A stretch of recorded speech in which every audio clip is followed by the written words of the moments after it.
Well, that's the challenge for all of us, isn't it? I don't think I'm any busier than what you guys are, really.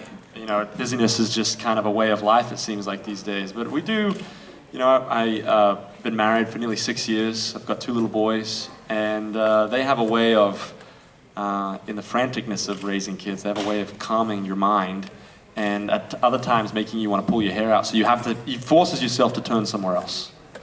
And for both Joel and I, that's we turn to God. You know, that's the only way I know how to get through enormously difficult challenges. And you know, most of what Joel and I's career has been very, very difficult. And so I try in the morning before I really get going to just take even a small step of just reading something, reading a little bit of scripture. It's amazing how that kind of sets the tone for the rest of the day.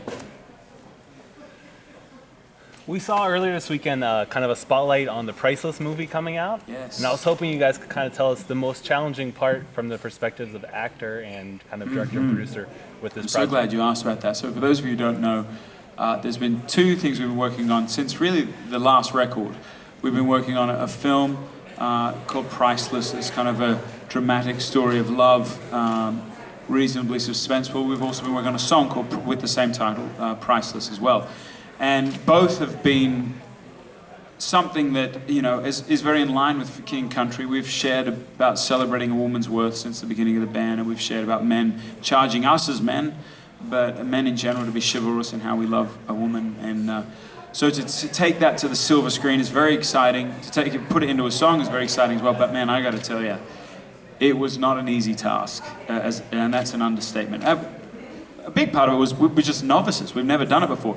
Our brother Ben is a filmmaker, but he's done documentaries and music videos. This was his first feature. But as life sort of goes, you've got this warfare going on of good and evil, and we saw it every step of the way because we saw these kind of miraculous interventions happen. Where we showed up in Albuquerque, New Mexico, for instance, and the first day shooting, it didn't look like it was going to happen. I mean, we were running up against deadlines and there were funding issues and all the rest of it. And we sort of had that fear every day. It was like, are we even going to make the cut today? Are we even going to get it? But everything from the producer that came on board, Steve Barnett, who you met earlier this weekend, the producer of the Spartan film 300, and is a great man, a great believer in us, to the cast. We had a guy, Jim Perrick from Fury and from Suicide Squad that's coming out shortly. We had David Koechner from Anchorman and The Office and a host of other comedic roles, and he kind of plays the spiritual component of the film. Bianca Santos from The Duff and a host of other films. So we had these great assembly of cast come together. So we'll see, man. October 14th is going to be released to select theaters, and we're going to do everything in our power over the next 4 months because we believe this message needs to be heard. And we charge you as well. Anything that you can do when that piece of paper comes across your desk or you get that email, we would love your support with the film because the early responses have been very exciting. But we do believe it, like the song, it has the ability to impact culture in a very special way. So thank you for that question. Anyone else?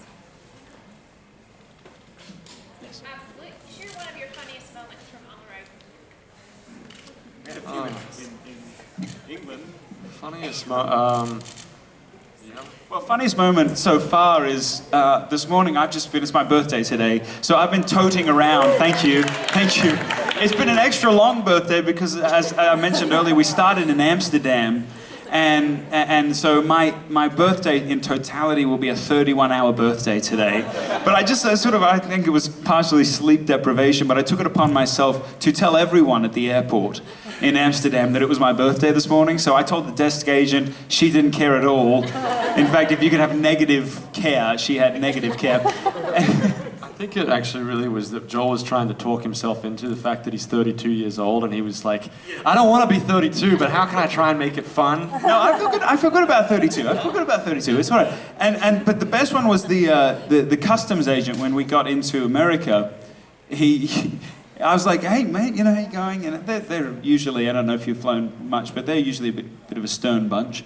And I was like, hey mate, it's my birthday today. And he looked at me and was like, huh.